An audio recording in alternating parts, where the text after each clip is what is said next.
Oh, good day. Good day. It's good to see you. I hope you are well. I hope all is well wherever you at. Hope your family's okay. Your children. I hope everybody's okay wherever you are.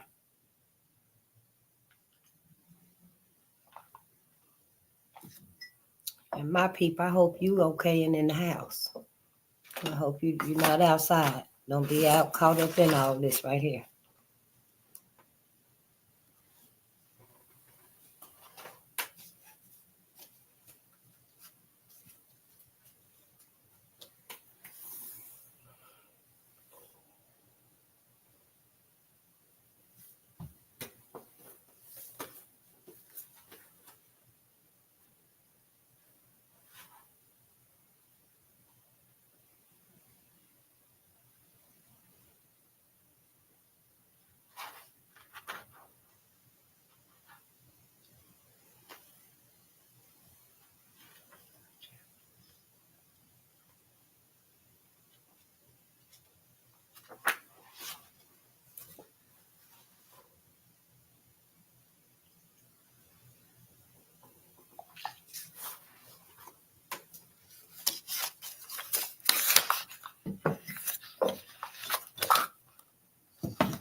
Good day.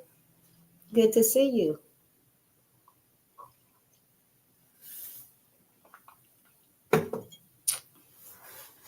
Good day. It's good to see you. I hope all is well wherever you are. I know it's a whole lot going on out there. There's a whole lot going on. Mind yourself, mind your business, mind your ancestors, and just try to keep yourself safe, you and your family. Use your discernment. Us as a people, we got to use our discernment. Yeah, I was just looking at brother, and whoa, it's a whole lot. Thankfully, I didn't see any of my people out there, but just use your discernment. And for those that are out there and just wish them well and stuff and do the right thing. Do the right thing. If you know that's you and you ain't supposed to be here, you just go on and go. Why you out there causing all this destruction and you got to go anyway?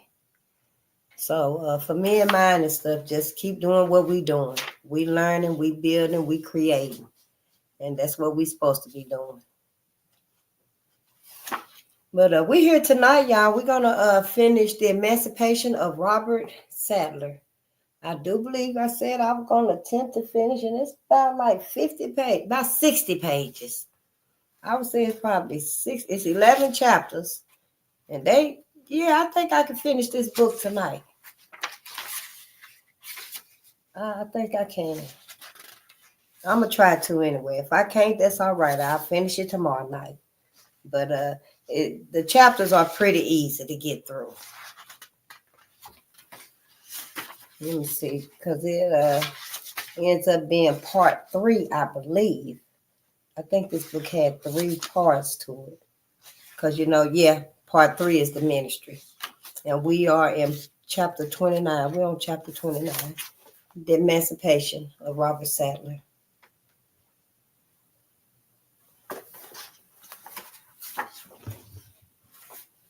I know it took a lot for him to get his story told, for him to go through all those memories, all that trauma, and put it in this book.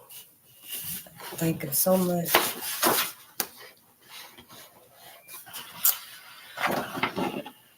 Where is the...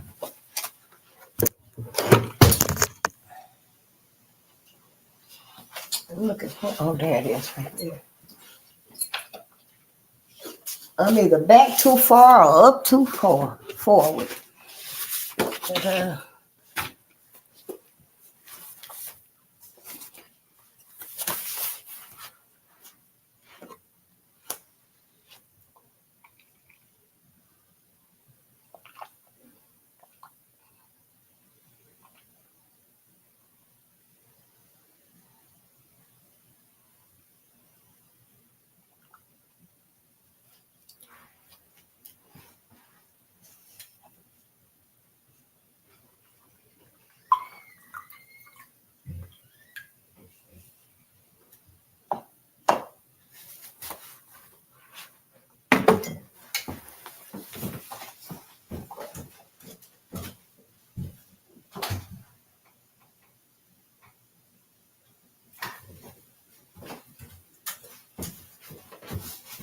I hear one of my neighbors out there. Well, let's get started. Yeah, the Emancipation of Robert Sadler. And we've been reading Robert and we've been learning his story. It's very traumatic. So much trauma that began when he was a little boy, 5 years old. And now I believe he's 16 and he's gone through a lot. He's had a lot of loss in his life and stuff. A lot of trauma and just pain. And he found himself alone and stuff. And then his sister came back. His sister Margie came back and found him. And then it was then when he was left by the slave mother and father that he was with. He left the plantation. He took out walking. And he'd been free ever since then. But he was so traumatized. Robert actually went back to the plantation. He went back to the plantation. He saw the Master Bill as his father. And that's where he didn't feel like he belonged anywhere. Rather than stay with his family and make his own way, he was so traumatized. And that was all he knew. But when he got back there, they wouldn't even take him back. Yeah, and so he left and he's making way. He's making his own now, becoming his own man. He got back with his family and his father who sold them into slavery. He's an old man now. They've made amends. And yeah, so we just following his story and stuff. One thing about it though, Robert hasn't found love. Robert has not found love through all of his trauma, all of this. He ain't found nobody to love him. But he's still young. He only 16 years old. You know, there was, and being moved around so much and sold into slavery and being kept, because for a long time he was in the big house. So he didn't get to, mingle and with little girls and stuff like that. But let's read. Oh, let me do a copyright disclaimer first. Copyright disclaimer under 107 of the Copyright Act 1976. Allowance is made for fair use for purposes such as criticism, comment, news reporting, teaching, scholarship, and research. Fair use is a use permitted by copyright statute that might otherwise be infringing. Non-profit, educational, or personal use tips the balance in favor of fair use. Yeah, I really wasn't thinking when I said I would finish this book tonight because there's so much going on and stuff. And then I got a lot that I wanted to do also. So if I do finish it tonight, we'll start another book tomorrow night. I just don't even have one in mind. This one wasn't either, but I chose between this one and medical apartheid. And I'm glad we chose this one right here because Robert really wanted his story told. He said on the front, I'm not the only one who went through it, but I can't hold still no longer. I'm going to have to tell it. I thought I had forgotten, but I haven't. Help me remember it, Lord, so I can tell it. Oh, Lord, help me remember. And he remembered his whole story. He didn't leave out nothing. So let's read. In November of 1932, Roosevelt was elected president. I know a little more now about presidents, but not much more about elections. I dedicated myself to studying that year. I spent every spare minute reading and practicing my writing. In the spring, I went to visit Mrs. Black. I found her in a field near her house picking dandelion greens. She smiled a broad, toothless grin when she saw me. Robert, I declare. We went back to her house and she put the greens on to boil with a hunk of salt pork. And then she dipped the yellow tops in batter and deep fried them. With warm cornbread from the oven and cold buttermilk, it was a delicious meal. And this right here was just the dandelion greens. Yep. She put the greens on to boil with a hunk of salt pork, and then she dipped the yellow tops in batter and deep fried them.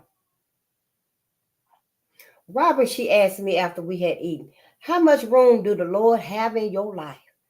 I nearly fell from my chair when she asked me that. Huh? Give him room, son. Give him room. Well, you got that worried look about you, and they ain't no good to worry. That's what we got a Lord for, so he can do the worry. When it began to grow dark, I kissed her goodbye and headed back to the school. Y'all come back and we'll pick us some poke salad. I did go back at least once a week until the month before the summer break in 1933. Mrs. Black was like tonic on a wound. I could hardly wait to get an outside job and rent a room at her house again. It had been a month since I'd seen her. It was a hot afternoon when I walked up the road to her little wood frame house on the hill. I felt good, and I was glad the hot weather was here again and glad for the chance to work and make some money to send home to Margie. I look forward to the quiet evenings with Mrs. Black, her good cooking, and the warm, loving friendship we shared. I mounted the wooden steps and noticed the door was closed and the curtains drawn across the windows. Hope she didn't pass away. I knocked loudly and waited for the sound of her bare feet padding along the floor. There was no answer. I knocked again. When there was no answer, I went around to the back. The back door was closed too, with a padlock nailed on the outside. I never knew her to lock anything. I picked up my small grip and went back around to the front to wait. Maybe she was visiting. I had waited for over an hour when a heavy-set woman carrying some packages in her arms came walking up the hill. She looked up at me and called, "You waiting on Miss Black?" "Yes, ma'am." "Honey, she done died." I sucked in my breath and my throat tightened. They found her last week in that house. She had been dead for almost a month and nobody knew it. "You a kin of hers?" A kin? No. Well, they didn't have no funeral on account of she didn't have no kin and nobody to give her one. So they took her out and buried her. I see they ain't boarded the place up yet. Well, they oughta. People gonna break in there. And the woman stood by the steps and talked for what seemed like forever. I hardly heard a word she said. Finally, I interrupted. "How did they find her?" "Insurance man come by." Insurance man knocked on the door and smelled something terrible. He peeked in and there she was, on the kitchen floor. Half rotten, they say. Insurance man never did get his money. I rose to my feet and picked up my grip. "Ain't that a shame?" the woman continued. "No kin to cash in that insurance money or to get this house." I walked for hours, around in circles, I think, unaware of the beautiful summer day. Sometime in the late afternoon, I came to the familiar clearing where the neighborhood variety store was. It had a gas pump outside, and inside was a little bit of everything, including groceries, dry goods, and a counter where food was served. I opened the screen door and went inside, met by the lazy drone of a fan and a "hi y'all" from the Negro lady behind the counter. I sat down on the stool, took a deep breath, and ordered lunch. Wouldn't it be something if he got the house She had put him down to get her house. That's why the insurance man was coming by to let him know, I guess, to seal the paper, seal the deal and stuff. But she had made the changes. Oh, yeah. Let me see here, because once I get started, I'm going to go on and read. I'm trying not to do too much commentary and stuff. Yep, we just going to go ahead and read. I spent the summer of 1933 painting houses and doing handyman jobs around town. I rented a room from a family 3 blocks from campus. I was able to save over $50, which I put in an envelope and took home to Anderson for Margie at the end of the summer. It was wonderful to see Margie again. She seemed more worn and tired than the last time I had seen her, but her spirit was high. I asked her how she learned to write. She told me that after I went off to school, she had prayed and asked the Lord to make it possible for her to learn how to read and write. Child, it wasn't 2 days later, but there was a knock on the door and a lady standing there telling me about free classes in reading and writing just 2 blocks yonder. I thought she was a white angel. You think there's any white angels, Robert? Praise the Lord. The vacation ended all too soon, and before I knew it, I was getting ready to catch the bus back to Seneca. Margie watched me pull the strap closed on my grip. Honey, she said with a low voice, you'll take care of yourself and don't get into any trouble here. From the look on her face, I knew she meant more than what she had said about what happened to Bo. Now, what you trying to say, girl? I asked. Margie's chin quivered. And another thing, don't forget me. Huh? No, that's all. Give me a kiss. Sitting on the bus with the dry, pungent smells of upholstery and cigar smoke nipping my nostrils, I thought of Margie's face. Even though she was tough, fearless, and strong as a mule, her 33 years seemed more like 60. She acted as though I was never coming back. I leaned my head against the window. Only dying could keep me from her, I thought. And Lord, I sure don't want to die. Back at school, I found a new interest in the extracurricular activities. Luke Small was a big influence on me.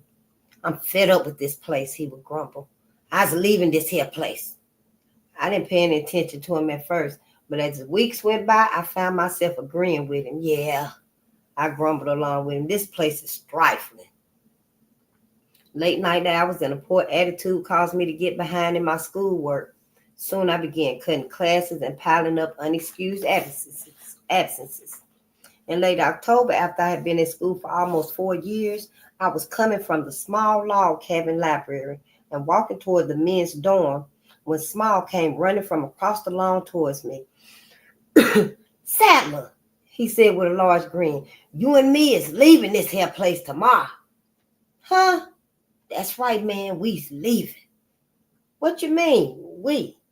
You and me, brother. You and me. We's hopping on the old freight and going out to Ohio. I felt a tinge of excitement streak through me. Oh, Ohio? We'll hobo to my house in Bel Air. How's that sound? Well, I thought of Margie and the money she had worked overtime to be able to send to me so I could get an education. I don't know, Small. Before I had a chance to say anything more, he was waving and jitterbugging down the path toward the dining hall. That afternoon, instead of doing my studying, I left the campus and walked along the dirt path, which led through the wooded area onto a winding dirt road I knew well. Tiny houses and shanties were scattered along the edge of the road, and I walked slowly, just kicking pebbles and looking at the shacks. How many of the black people in those houses could read? I understood. I wondered. How many of them could write numbers and figure out if they were being cheated or not on their groceries or their rent receipts? I could read and write pretty well now, and I was proud of my book learning. If I stayed at Seneca, I could graduate and go on to college, maybe be an engineer or a lawyer, an important person to help my people. A little black child about 3 years old ran to the edge of the road. Hi, I called. She smiled shyly. I looked beyond her to her mother hanging washed on the line, wearing an old cotton dress, wet with perspiration, barefooted, her hair tied up in a rag. She paused for a second to look at me and then continued her work. She lived over here in a shack, sweating and struggling to make enough food for her family. And I lived over there across the road up in the big school, being educated so someday I wouldn't have to live like her. And maybe if I made it through, I'd be able to help my people so others wouldn't have to live like her either. The love of learning was wearing off, and I was becoming critical and restless. Oh, Lord, what'll I do? When I arrived back at school later that afternoon, I was met by the dorm counselor. Sadler, he said, taking me by the shoulder. You already been on probation once. You ain't gonna get much mercy if you keep skipping classes. Oh, yeah. By the way, how you doing in your classes? Okay, I guess. Just fine. In other words, you're failing. Yes, sir. Man, Sally, you gonna get yourself the title of First Man of the Year to be expelled. I sucked in my breath. Expelled? Out of the corner of my eye, I saw Small leave the building. I chased after him. Small! He turned. Listen, Small, you still fixing to leave tomorrow? Uh-huh. Okay, it's a deal. He smiled, pulling his shoulders back. Okay, Sadler, I'll tell you when.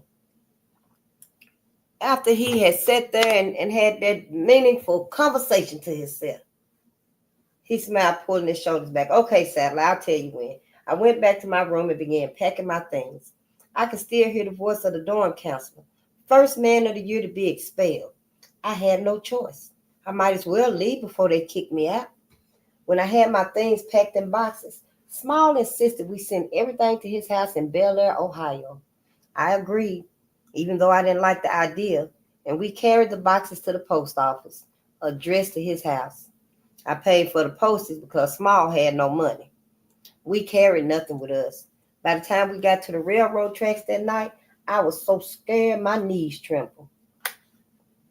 When you grabs on, you throws your body out like this here. You got to be careful. But once you get hold of that handhold and you swings your feet up on the rung, you're okay. Got it? Small, I never done this before. What if, listen, here she come. Now watch how I do it. And then you grab on right after me. Get ready. They finna try to jump on the moving train. And Robert ain't never done nothing like that before. Robert ain't never even been, active climbing and stuff like that before. He worked in the big house. Then he did some work, some manual work and stuff. But this right here, a moving train, I don't know. We just hope for the best. Maybe it'll just change his mind. I don't know. Let's read. The train was moving slowly out of the station toward us. We would jump on just before it picked up speed. My Lord! I didn't realize how loud a train could be up close. Jesus help me. The wheels were like death, powerful crashing steel against the rails. There goes Small. I saw his body fly out exactly as he had told me. Then his knees curled under him and he was safely on the ladder. Here it comes. The swaying boxcar rumbled past me, and holding my breath, I ran alongside, grabbed the cold metal handhold, and threw my body out like Small had instructed, hanging on with all my strength. When I felt my feet underneath me on the run and the cool night air whipping at my face, I knew I was safe. I had made it. I was leaving the solid South and on my way to Ohio. Small crawled along the top of the car to me, and we rode in the blind. This here's the passenger train, he shouted. We'll take it to Atlanta, Georgia, and then we'll take a freight. I nodded vigorously without knowing what he was talking about. Then we take the freight to Knoxville. We gets into a coal car and covers ourselves with coal. That way the cops won't find us. Cops? Sure, these trains is loaded with them. Each stop they inspect the cars looking for hobos. When the train began to slow down, Small explained that we were stopping for water. Now listen, hang on right where you is until you see a cop coming. When you see the cop, cross over to the other side of the car and hang on till he passes. That way he won't catch you. I didn't know what he meant. When the train stopped, I hopped down and landed smack into a cop. Before I could say anything or do anything, he grabbed me. He wouldn't let me get back on, and the train pulled out without me. I watched the train. Damn. I watched the train rumble into the distance, and when its sounds were gone, I stood alone in the silence of the countryside. I didn't have any idea where I was. I began walking along the track, hoping another train would come along before the day was up. When it grew dark, I slept in the weeds alongside the track. I awoke when I heard the whistle of a train. It was going north, so I knew I had to get on it. Remembering Small's instructions, I ran alongside the cars, but they were going a lot faster than the other time. Groaning, I grabbed a handhold, threw my body out, and hung on for dear life. Finally, I got my legs under me and my feet were on the rungs of the ladder. I had made it. I climbed up to the top of the ladder and got on the roof of a boxcar and sat down. I didn't know what was shaking more, me or the train. After a while, though, I began to feel pretty good up there, and I began to sing and clap as the train clacked along. It wasn't long before I heard someone shout and startled. I looked down into a man's face. "Hey, you," he called. "Get off the roof." I stared at him, frightened. "I ain't no cop," he shouted. "Get off the roof." He beckoned me to follow him, and hesitantly, I climbed down and followed him to the car in front of us. It was an open, empty coal car. "Look," the man pointed. I looked up and saw we were entering a tunnel. I would have been killed if I had been sitting on the roof. There was no headroom. "Got a rag or something?" my mysterious friend asked. "Yeah," I said, pulling a handkerchief from my pocket. "Cover your face. You'll strangle to death in the smoke if you don't." At Atlanta, I climbed off the train and got on the one my new friend pointed out. "It'll take you to Knoxville. From there, catch the train to Cincinnati. Then you're on your own." I was grateful to him, but before I got a chance to thank him, he was gone. I made it to Knoxville, cold, exhausted, dirty, and hungry, and without a penny to my name. I got confused at the train yard and couldn't find the train to Cincinnati. So I walked up and down the tracks, ducking behind cars every time I saw someone coming. It soon became clear to me that I wasn't going to find the train to Cincinnati, and there was nothing to do but find something to eat and somewhere to sleep in Knoxville. Tumble down shacks and heaps of old junk spread along the train yard edge. I looked beyond the Smoky Mountains in the distance, beautiful and blue in the gray sky. The downtown district was hilly with narrow streets and low buildings.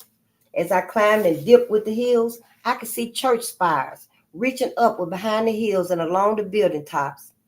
I found a small park and stretched out on the grass. It was 2 weeks before I got back to the train yard. Panhandling, bumming, cooking outside over an open fire, sleeping on the grass in the park until the police kicked me out, and then dropping to sleep in doorways, back alleys, and empty lots was the way I spent those 2 weeks.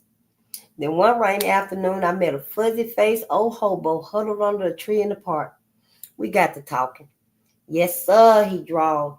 "I reckon I'm going to have to take me a trip to Cincy." I was delighted. "If yo wouldn't be minded, I'd like to carry along with yo."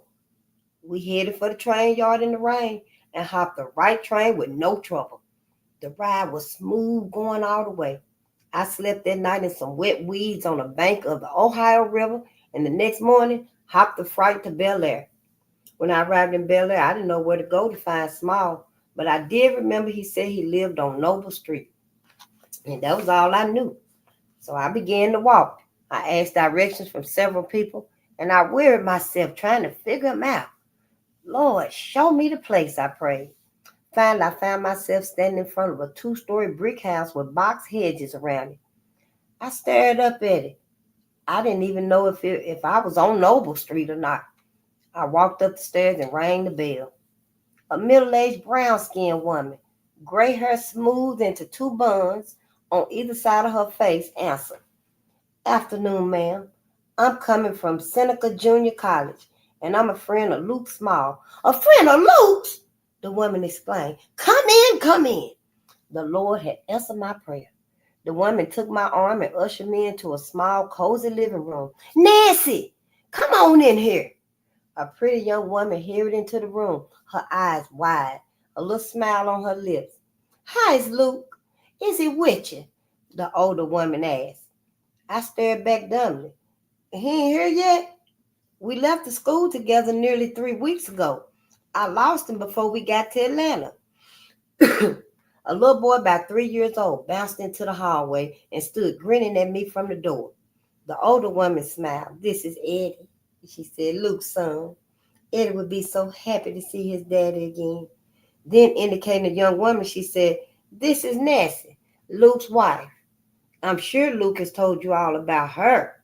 Then, laughing, she added, And I'm Luke's mother. I stared at Luke's wife, my mouth hanging open dumbly. I'm Robert Sadler. Luke, you dog. They fluttered around me asking questions about their Luke, and I just kept staring at his lovely little wife in amazement. Small son pulled at my pant leg and grinned up at me, wanting to play. Luke Small, you dog. I thought for sure Small would arrive home anytime, so I stayed in their home for a week, but he didn't show up. When I heard they were hiring and dating, I said goodbye to Small's family and hopped the freight. I got a job there as a sandwich man in the country club, so his stuff never made it either. Luke had him send his luggage and stuff ahead. I got a job there as a sandwich man in a country club. I kept in touch with Small's mother, who was a sweet and kind lady, and month after month rolled by without any word from her son. Finally, after 6 months had gone by, Small arrived home. I never did get a chance to see him. The job at the country club lasted about 7 months. I would have stayed longer if it hadn't been so lonely there for me. I had a room at the club and had to spend most of my time there with hardly anyone to talk to. The most exciting thing that happened to me in those months was that the Ringling Brothers Circus came to town. I walked into Dayton every night to see it. I loved the circus so much that I tried to get a job with them. There were no openings, but that didn't discourage me. I'd wait. The days went by and still no openings. Finally, it was time for the circus to move on to Detroit, and I hadn't got a job with them yet. I was so enamored of Ringling Brothers, I left the country club and followed them to Detroit. I hopped on the same train. There was another hobo on the train with me, a white man from New York who told me he was a barber. He had all of his tools in a bag alongside him. I was very impressed and would probably have asked him for a haircut once we got to Detroit if three robbers hadn't jumped into the car with us. They stole everything from us that they could.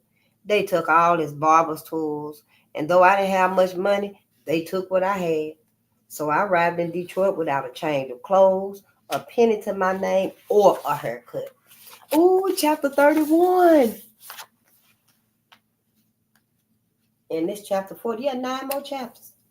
It was hot, and the busy, noisy, crowded streets of Detroit were strange and frightening to me.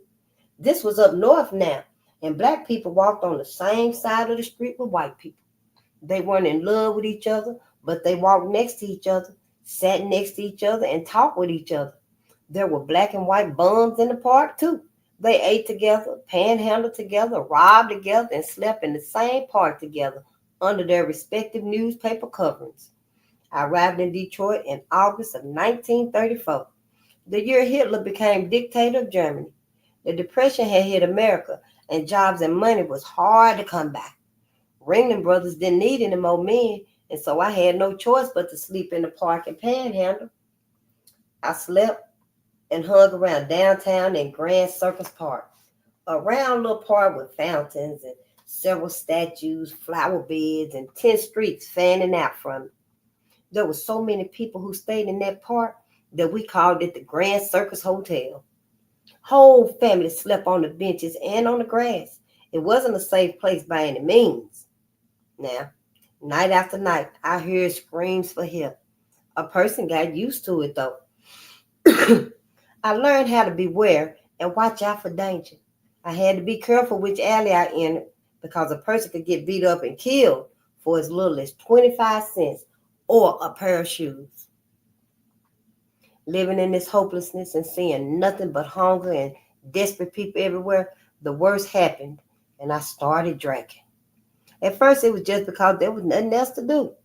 It wasn't many weeks before I was stealing to pay for my wine, just like the others. I never became an alcoholic, but I drank a lot and stayed drunk much of the time. Many nights I landed in the jail on Gracious Street, Gratiot, Gracious Street. I am thankful that I never mugged anybody, and nobody ever mugged me. Those days in the city were some of the loneliest of my life. I would walk the streets of downtown along Randolph to Cadillac Square, and I'd stand and stare at the city council building with its tower reaching for the sky. I'd sit and look at the massive, looming Penobscot building, Penobscot, Penobscot building, and the J.L. Hudson building. I'd walk south of Michigan Avenue to the heart of the business center, and then I'd panhandle. I walked north of Michigan Avenue on either side of Woodward Avenue and panhandle where the shopper traffic was. I was falling fast and far from the Lord and everything sweet. Nearly every day I went to one of the missions for a free bowl of soup. I had to sit through the meetings before I could get the soup, and I sat there with my head lowered, ashamed of myself and ashamed to look up. The men and women in the missions were very kind, and they seemed to genuinely care about the men who came there. When October and the cold weather began, I slept in the mission. It seemed like there were hundreds of us panhandling and looking for a handout. The streets were lined with bums and derelicts. I looked and acted no different than the rest of them. At night in the mission meetings, I struggled not to cry, but the tears would slide down my unshaven, dirty cheeks as shame and self-disgust flooded my heart. It was worse, though. It got worse, though. A couple of men had an apartment where they ran some illegal gambling and other illegal things. But when they asked if I wanted to live there in exchange for keeping the place clean and acting as a bouncer, I agreed gladly. I was so eager to get off the streets, I didn't care where I went. It was like moving into the first floor of hell. The parties went on continually, all day and all night. I saw things there that I never dreamed people could do. Orgies, drunks, dope peddling, prostitution, and all forms of perversion went on in that place. Many nights I never got to bed because someone would be in my bed, often two men or two women. Those days and nights have blurred together in my mind. The men who rented the apartment bought me new clothes, and I had a fancy cigarette case and lighter, a big shiny ring on my finger, polished shoes, and I grew a mustache. At the age of 23, I was caught in a terrible trap of degradation and sin, but I was fed, clothed, and too scared and dumb to get out. One day when I was running an errand for my bosses, I stopped at a bar and ballroom nearby. And discovered they needed a janitor. I begged them for the job and surprisingly got it. That night I moved out of the apartment and moved into a room in the house of a widowed lady and her pretty young niece, a college student. We fell for one another in a big way. Oh, there his love is. I was thankful to be out of the apartment, but my life didn't change much. Every cent I made went for liquor and foolishness. I stopped paying rent because the landlady had hopes I'd marry her niece, and she treated me like I was already her son. She didn't know I had about 4 other girlfriends just as eager as her niece. Oh, man, never mind.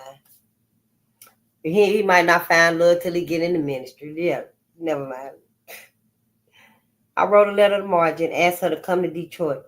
I hoped that if Margie came to Detroit, we could get a place together, and I would straighten out then. I told her that wages were better and how good things were up north. In 1935, I got a job on the WPA. I had to stand in line from 12 midnight until 9 o'clock the next morning to get in. That's how it was. When I got to the front, they gave me a pick and a shovel. Lord, I didn't want to work with a pick and a shovel. I had seen enough pick and shovel on the plantation. I could hear thrashers whistling through the air as we dug a ground so cold and so hard that our hands often bled before the ditches were dug. I went to work, though, by day with a pick and shovel, and in the early morning hours, cleaning at the bar and ballroom. One day, the foreman at the WPA asked if any of us men were interested in learning cement finishing. I jumped at the chance to get rid of the pick and shovel.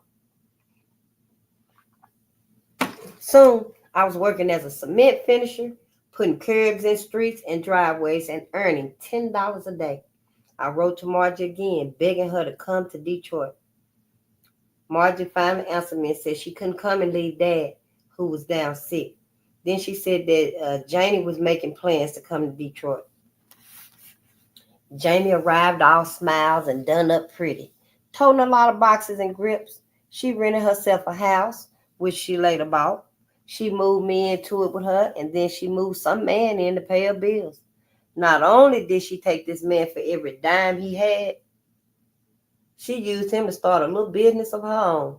Her house, her house became a house of prostitution and gambling.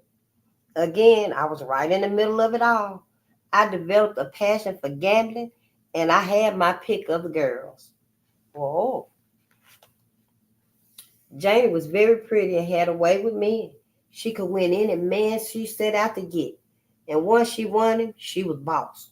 She gave the orders, and he would hand over the paychecks to her. I wanted to ask Janie what happened to her relationship to Jesus. I wanted to say, you're supposed to be a Christian. How come you running a bad house? But how could I jump on her with accusations when I was just as guilty as she? It was the blind leading the blind. Blind Janie leading blind me. The months went by. I forgot all about Jesus. I was Janie's right-hand man. I hustled business for her, sold her liquor, ran a gambling table, roughed up anyone who wouldn't pay up, and kept a close eye over the whole operation. We poured in more money than either of us had ever seen. It wasn't long, though, before Janie bought a newer and bigger house. Her prices went up, and so did the class of girls she had working for her. They were college girls, and they wore fur coats. They were white-skinned and black-skinned, although most of our customers was white. White men rarely asked for white girls. They wanted black girls. I fell in love with one of the girls. I dropped the widow's niece when I moved in with Janie, and Monica came into my life. It was a stormy relationship. Let's get married, Monica would plead. Girl, you crazy. We would fight, and she would accuse me of not loving her. We would rage and rant and break things, and many times someone else would have to come and break up the fight. Janie was afraid we'd bring the police down on us. One Sunday night when I was dealing cards at one of the tables, Monica told me she had a headache and went upstairs to lie down. Later that night, she still wasn't feeling any better, and I thought she was just faking. A couple hours later, one of the girls came down and told me she wanted to take Monica to the hospital because she was acting peculiar. I nodded to go ahead. On Monday, I went to see her in the hospital. She said she felt much better and her fever was gone. She looked pale and thin, though, and I thought she looked like she needed a good rest. When I went back to see her on Tuesday, she was dead. I will never forget standing in that hospital room, holding a bunch of flowers in my hand and staring at that empty bed. The sheets were pulled off, and the gray and white stripes on the mattress stared back at me, where just yesterday, a young, beautiful girl had lain waiting for her health to return. Something broke in me as I stood there staring at that empty bed. It was as though my whole life spilled out of me onto that hospital floor. I saw the 50 trap I was in.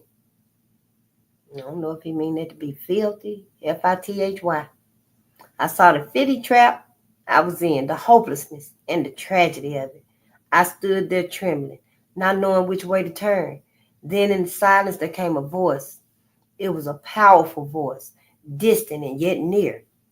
Robert, the voice called softly, will you not come to me now before it is too late?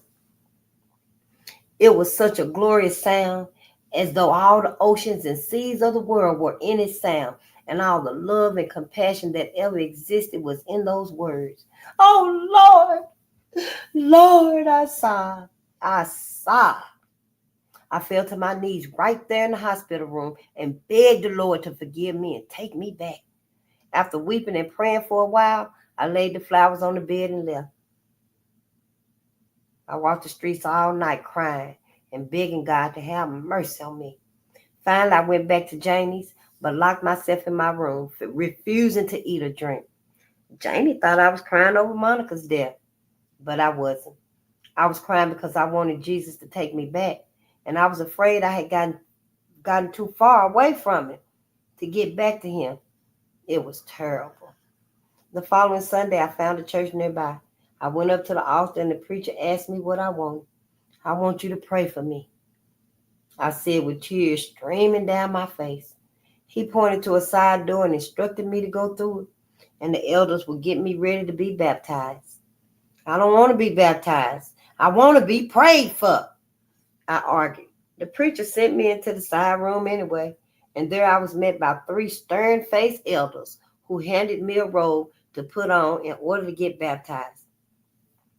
I am not going in that water, a dry devil, and come out a wet one, I insisted.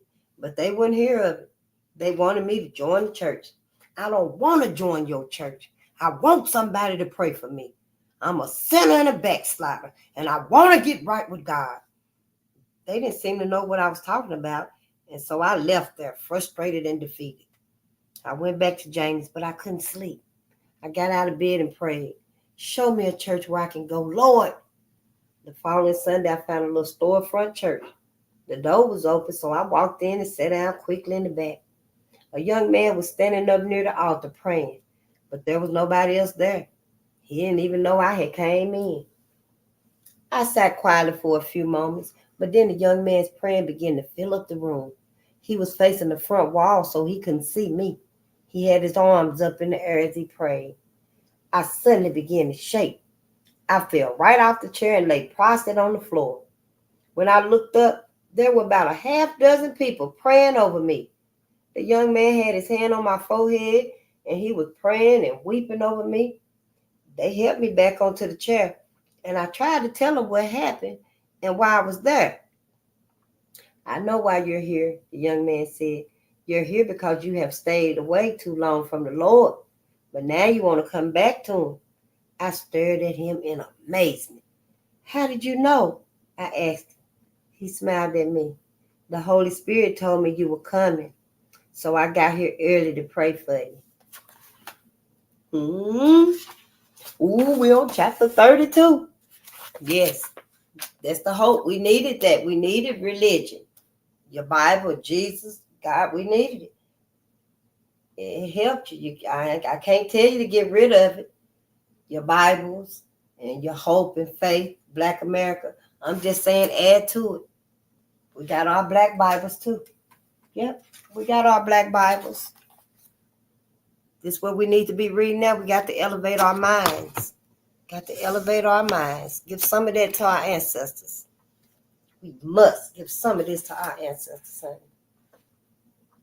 Chapter 32. It was not easy to return to Janie's that afternoon. She was asleep and I woke her up. Jay, I said in a firm voice, I'm not selling any more whiskey for you. I'm not bringing any more men in for you. And I'm not gambling, drinking, or carousing anymore. I'm finished. Don't you ask me to do a dirty thing again. She sat up in bed, looked at me calmly and said, okay, Robert, just like that. I went to church today and I'm going to be leading a new life from now on. The Lord has given me another chance. Janie yawned and blinked her eyes. Okay, Robert, she said. I moved out of the house that afternoon. I didn't even take a change of clothing. I had only about 80 cents in my pocket and no place to go, but I didn't care. I was so happy to be back with the Lord that nothing else mattered to me. I walked down the street thanking Jesus out loud. I laughed and cried at the same time, and people looked at me as though I were crazy. I was crazy for Jesus. That evening, I went back to the little storefront church. The same young man who had prayed for me was there. We prayed together and talked for a long time. In fact, almost all night. You know, I don't even know your name, I said. He looked at me and laughed. My name is Robert too, Robert Jones. Then he looked at me with an odd expression on his face. Robert Sadler. I knew your name was familiar, and your face surely looks familiar. I do know ye. Huh? I was living in Seneca, yonder across the road from the school where you was a student. My mama took me to the same church you went to every week. Lord have mercy. I remember you played left tackle on the football team. Do you remember that? The coach, Rufus McGovern, is living real quiet now. In fact, he's repented of his ways. That's a miracle from God. I got a job as a caretaker in an apartment building on Hardin Street. A couple of days later, there was a restaurant near the little storefront church, and I became friendly with the proprietor, a balding old man with silver fuzz at his ears.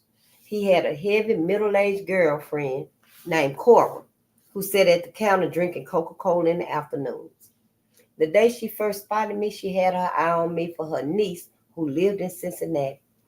I want you to write to my niece, she told me. At first, I thought she was joking. Where your niece is? I'd ask. She's in Cincinnati and she's a fine girl. She your type of girl. I finally wrote to her and she answered me. We began corresponding regularly. Her name was Jacqueline Brown Graham. One day, I bought a train ticket to Cincinnati to meet Jacqueline. I walked up the steps to the nicely kept house she lived in with her parents, my heart in my throat. I couldn't figure out why I was nervous. I wasn't exactly an inexperienced boy. Jacqueline opened the door. She answered the door. She was very pretty, tall and elegant looking in a gray crepe dress with ruffles on the sleeves and the neck. She had long black hair brushed up on the top of her head in a roll. There was a gentle smile on her face. I fell in love with Jacqueline and we were married on June the 28th, 1939. It was a small wedding attended by Robert Jones, Janie, Jackie's Aunt Cora, and the Baptist preacher who married us. Jackie was a good churchgoer, but I didn't realize she wasn't a real Christian. She was clean, good, and lived an honest life without smoking, drinking, or swearing, but she didn't know the Lord. I prayed for her every day, asking Jesus to save her soul and come into her heart. It took 9 years for that prayer to be answered. We moved into the upstairs apartment of a beautiful home at 99 King Street in Detroit. It was the home of a doctor and his wife. Jacqueline worked for the doctor during the day doing general housekeeping, and I worked at a hotel off Woodard near a Catholic church, shining shoes. Then Jackie and I started a little business together, doing cooking and catering for the Association of Detroit's women's clubs. Jacqueline was an excellent cook and was very good at making fancy things and delicacies. I had a succession of jobs from caretaking to gardening, and in 1941 I went to school to learn machine operating. After I graduated, I got a job at Ford Motors. We had few financial worries in those days. I made a good living, and Jackie and I were very happy. I often took the streetcar downtown to Grand Circus Park to tell the people there about Jesus. Many of them gave their hearts to him. I also held a Bible class in our home for young people every Saturday night. From outward appearances, Jackie acted like a Christian, but she wouldn't give her heart to the Lord, and she rarely accompanied me to church. She lived a more exemplary life than many people who call themselves Christians, and she didn't think she needed a personal relationship with the Lord. She occasionally attended a Methodist church near the house. They're quiet and reverent, she'd tell me, not like your church. Everyone hollering and making so much noise, praising the Lord and all. It's plain distracting. Honey, the Bible don't tell us we have to be quiet when we worship the Lord. Well, I don't like that noise no way. She was a good wife in every way, and we rarely argued. I didn't want to ruin the love we had for one another by arguing and fussing with her. Though I didn't argue with Jackie, that doesn't mean that I didn't argue with God. God, you got to save my wife. Lord, save her. Oh, God, save Jackie. I begged, pleaded, moaned, groaned. I made promises and sacrificed. I fasted and did everything I could think of to impress God with the seriousness of my request. The years rolled by, and Jackie remained as cold as ever to the gospel. I wanted Jackie to know Jesus the way I did. If only she would love him and trust her life to him. I think I wanted this more than anything else in the world. Sometimes I got discouraged and I would get the feeling sorry for myself. We shared everything else in life, and yet this one vital, beautiful thing we didn't share. Finally, I began to thank God for my wife exactly the way she was.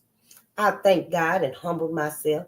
I knew God had handpicked Jackie for me, and I repented for complaining that she wasn't a Christian. The Bible study in our home began with 6 people. Many came to the Lord in those meetings. It grew into a group of about 40 until finally we couldn't get any more people in the house. Jackie was never in favor of it. She often stayed in the bedroom or downstairs during our meetings. The young people just loved her anyhow and went out of their way to show her kindness. One afternoon at my machine at Ford, I bowed my head and said, Lord, I'm not fasting anymore for Jackie's salvation. I'm not begging anymore. I'm not pleading anymore. Lord, you do with her whatever you want to do. Jackie became a Christian the next week. After Bible study at our house on Saturday night, we had gone to bed, and while she was sleeping, Jackie had a dream.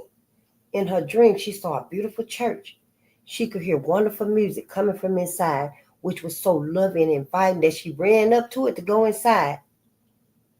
Standing at the door, however, was a splendid appearing man who put his hand up as she tried to enter. He asked, why are you coming in here? Jackie said, why, I'm a member here. Then the man, who Jackie said was glorious to behold, asked if her name was written in the book. Jackie said, oh yes, I'm sure of it. After all, I am a member of the church. The man took out a great book with pages that seemed to be endless, and he looked for her name. Closing the book at last, he said, I'm so sorry, but you may not enter. Only those names are written in this books. In this book belong. Only those whose names are written in this book belong here. She was so frightened when she awoke that she didn't know what to do first. She told me about the dream and asked me to interpret it for her. Then she burst into tears. She already knew what the dream meant. Last week, she wept. I would have laughed at that dream. For some reason today it's not funny. Oh Lord, I don't want to be left out. She dressed and left the house before even eating breakfast. I caught a streetcar and arrived in church just before the service began. Taking a seat, I looked up at the altar, and there was Jackie on her knees at the altar, giving her heart to Jesus. Fair. We got 7 more chapters left. Yes, we on chapter 33. The Lord allowed me to help several other black people from the South come north to get better jobs. I wrote to Margie regularly, asking her to come to Detroit, but she flatly refused to leave Dad. He was old and sick, and she wouldn't leave him. Jackie and I were thrilled to be able to help our people who were still trapped in the poverty and bigotry of the South. We were able to send clothing, food, money, and help those who wanted to come north. The employment manager at General Motors told me that he'd hire as many blacks from the South as I sent in. I was able to help over 30 men from South Carolina get good jobs in Detroit. It brought back familiar memories as they arrived in Detroit. Illiterate and knowing little more than farming, they were like lost children and were scared. Our upstairs apartment was always in use by these friends. In August of 1945, the war was over, and there were headlines in the paper saying that 22,500 blacks had lost war jobs. We trusted the Lord this far to take care of us, and we will continue to trust Him. As in the Depression, the streets were lined with more and more unemployed men and women. Many black boys fought in the war and died for their country, but many of those who returned were refused jobs because of the color of their skin. My black body was good enough for that U.S. uniform, one soldier named Bill told me bitterly. But I better not put it on a stool in a white lunch counter in Alabama. I just gave 3 years of my life so this white man could keep on killing me. I had begun to feel a real burden in my heart to serve the Lord in a deeper way. I was restless, uneasy. I sometimes stayed up all night praying and writing in my journal. My job did not satisfy me any longer. I often went to the train depot to talk about Jesus to the men who inhabited the benches. The cavernous train depot, bustling with activity, was filled with people with no place to go. They sat staring at the passers-by or sleeping in corners. They were worn out, hungry, and without homes. I sat with them and told them about a Savior who cared for them, who wanted them to know him. In those days after the war ended, there was little money around. One bleak morning, I went to work to find that I didn't have a job anymore. I had been laid off too. Times got pretty rough for us then, and many days saw us without bread on the table. Jackie and I went across the river to Canada to buy meat. A chicken cost us $4.50. Eggs was 25 cents a piece. We were forced to eat the way I had eaten in my days as a slave: cornbread, grits, salt pork, and molasses. My heart was filled with joy, though, and somehow I just couldn't get despondent. I was quite sure now that God was calling me to serve him. If there was any sadness in my heart, it was at the way the churches were milking the people for money. Some churches were taking as many as 5 offerings during the service, and the pastors weren't taking care of their people. Widows who had given money to the church all their life was going hungry and had nobody looking out for them. I shed many tears over the state of the church as I saw. It hurt me deeply to see the people so badly neglected. I prayed fervently that the Lord would let me serve him someday. I practiced many hours a day on the piano downstairs. I wasn't exactly popular in the neighborhood for it, but I didn't care. I wanted to play music for the Lord. In 1947, the Lord began to speak to me about leaving Detroit. I didn't know how I was going to tell Jackie. She had long ago decorated our place with beautiful, expensive furniture, and she was proud of the fine things we owned and the fine home we had. I was worried about my lack of education, and I wasn't sure if I was capable of serving the Lord. One afternoon when I was painting a neighbor's garage, a sudden terrible pain threw me to the ground. The pain was so awful I couldn't move.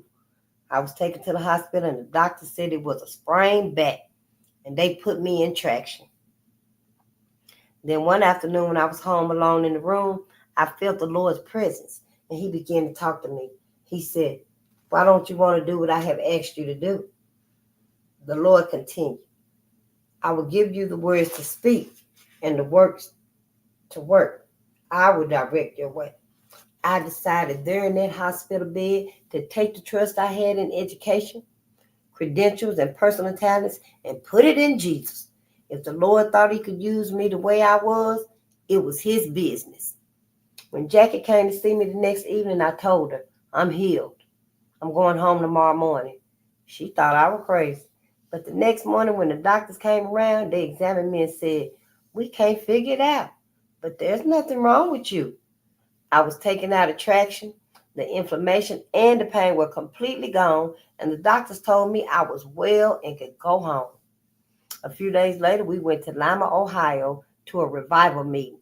Some sisters were talking after the meeting, and I overheard them mention a place called Bucyrus, Ohio, Bucyrus. The name of that town kept going over and over in my mind. I could hardly sleep that night. Back in Detroit, I went to the ticket office in the bus depot and bought a ticket to Bucyrus, Ohio. I got off the bus at the square in the small town of Bucyrus. It was a cold afternoon, and the wind was blowing down the quiet, clean main street of the town. I saw no black faces. As I walked around, I noticed many shops selling something called bratwurst. I went into the sandwich shop on Sandusky Street and ordered bratwurst and coffee. I discovered it was a delicious German sausage.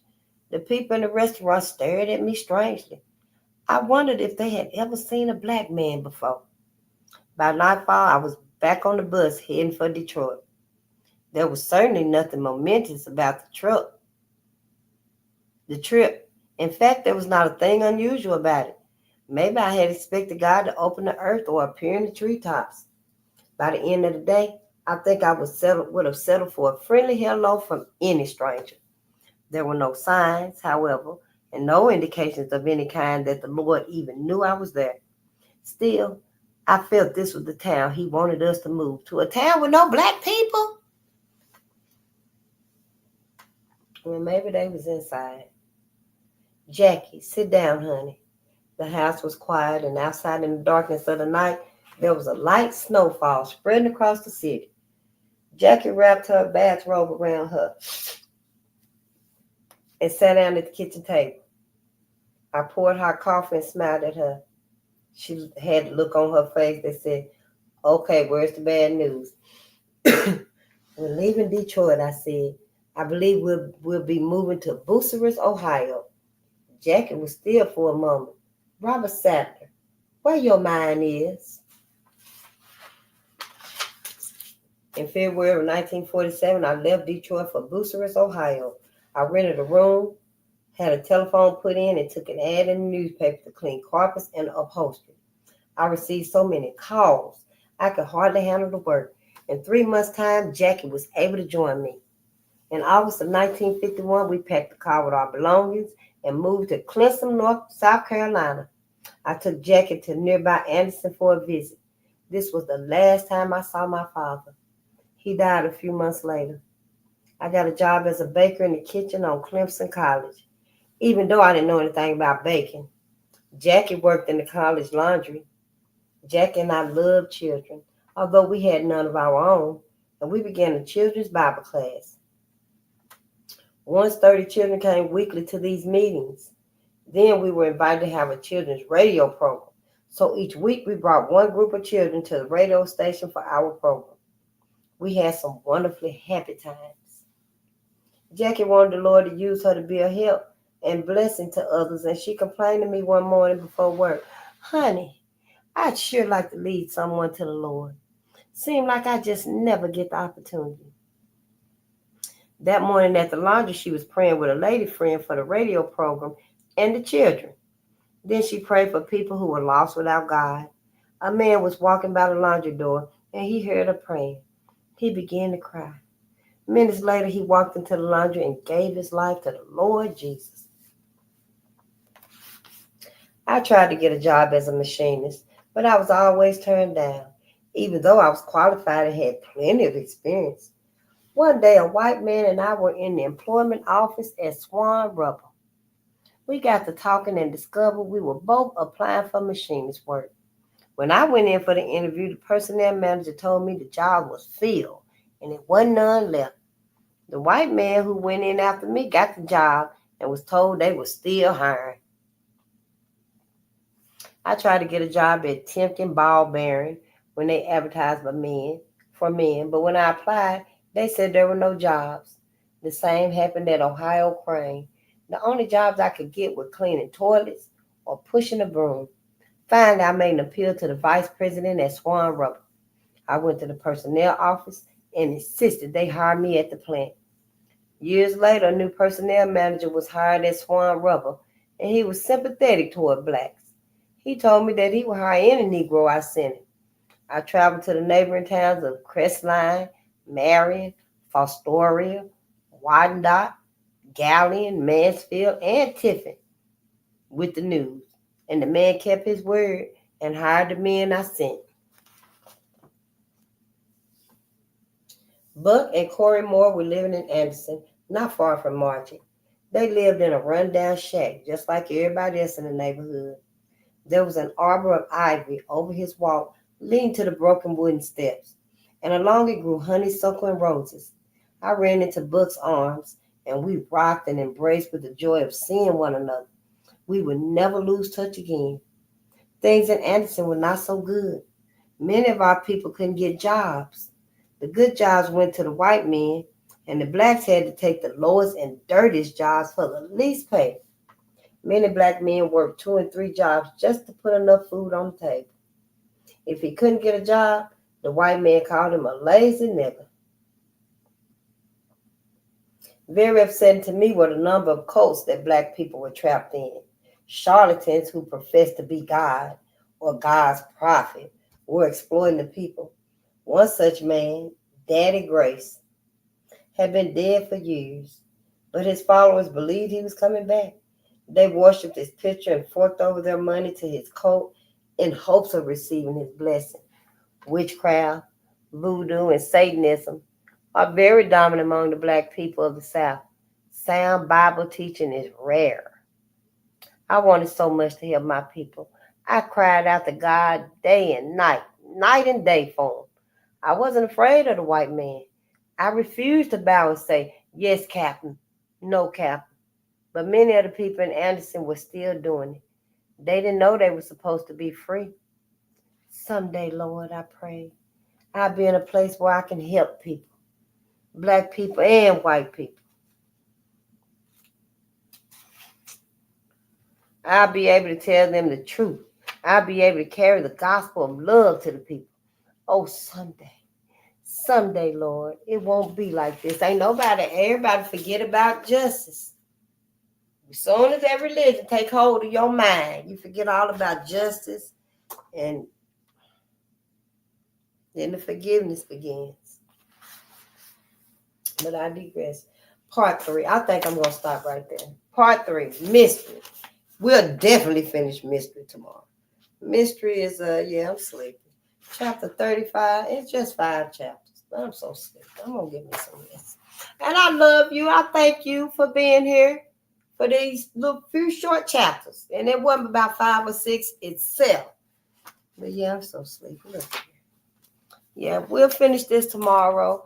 And I just, and this is getting better and better. It's not graphic at all. It's just, It's just we had to read this story. And we seeing how Robert healed from his trauma and stuff. But we know now, I see now for me, if he really ain't got no healing. It's just a lot of forgiving and forgetting. It's a lot of forgiving and forgetting, But I love Robert, and I'm thankful for him for telling us his story. But I do think that, with one, we tend to forget the other. And that's how I feel about it. But we're gonna read. We're just gonna read and learn our history. And he wanted us to know his story. However you may feel and stuff, that's fine. We reading his story. He just wanted us to read it. I ain't judging him and stuff, I hope he finds that peace that he's looking for. And I hope he found a love. He find that love that he's meant to have with a black woman as a black man. And he found it with his wife and stuff, Jackie. I hope they together. I hope they actually get to have some babies. Maybe, But thank you so much for being here. Yes, it is too much fighting us to quit. We just got to keep going and stuff. Just be gentle with yourself. I don't know many black Americans today that can't read. I don't know many either. Maybe one, I guess. Yeah, I haven't seen them in years and stuff.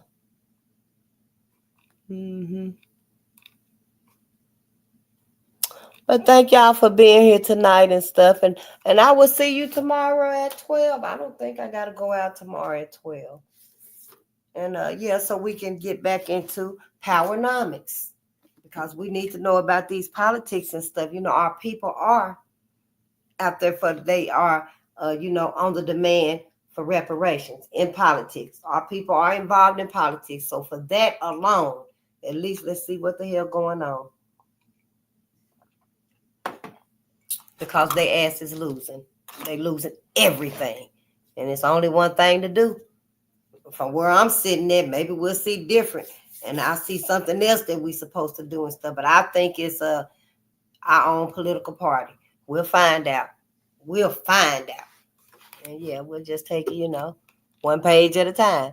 But peace and power to the people. Thank you so much, Layla and Rainwater and Larry. It's so good to see y'all. And you get some rest and process this right here and have a wonderful evening.